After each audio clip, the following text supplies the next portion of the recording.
ప్రస్తుతం పర్యావరణానికి పొంచి ఉన్న అతి పెద్ద ప్రమాదాల్లో ప్లాస్టిక్ వినియోగం కూడా ఒకటి.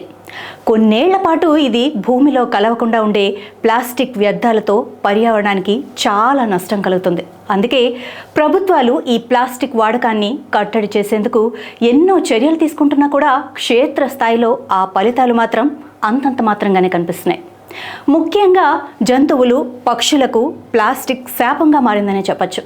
అయితే తాజాగా జరిగిన ఓ ఆసక్తికర పరిశోధన అయితే ఈ ప్లాస్టిక్ భూతానికి పరిష్కారం చూపించింది. బీటల్ జాతికి చెందిన కెన్యా లెసర్ మీల్ వార్మ్ అనే ప్లాస్టిక్ను తినే కీటకాన్ని పరిశోధకులు కనుగొన్నారు. ఇది ప్లాస్టిక్లో పాలిస్టైరిన్ను తినేయడంతో పాటు దాన్ని నాశనం కూడా చేస్తుంది.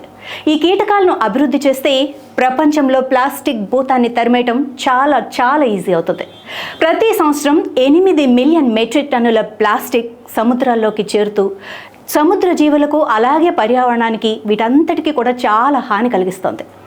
పాలిస్టైరిన్ అతి పెద్ద సవాళ్లలో ఒకటి.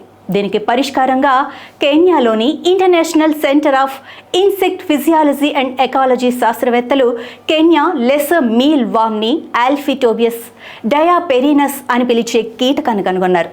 దీని లార్వా పాలిస్టైరిన్ను తిని జీర్ణం చేసుకుంటుందన్న విషయాన్ని కూడా లేటెస్ట్గా గుర్తించారు. ల్యాబ్ ఎక్స్పెరిమెంటల్లో లార్వాలకు పాలిస్టైరిన్ మిశ్రమాన్ని ఆహారంగా అందించారు. అండ్ లార్వా కూడా కేవలం 1 నెలలో ఈ పాలిస్టైరిన్లో 11.7% తినేసిందని ఆ ఫలితాలు చూపించాయి.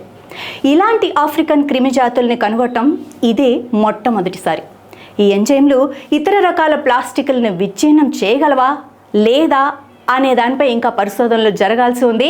దీనికోసం కెన్యాలోని international centre of insect physiology and ecology శాస్త్రవేత్తలు కూడా తరువుగా రీసెర్చ్లు అనేవి చేస్తూ ఉన్నారు.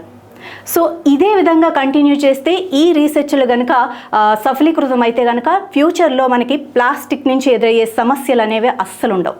సో ఈ వీడియో గురించి మీ యొక్క కామెంట్స్ కూడా మాకు తెలియజేయండి.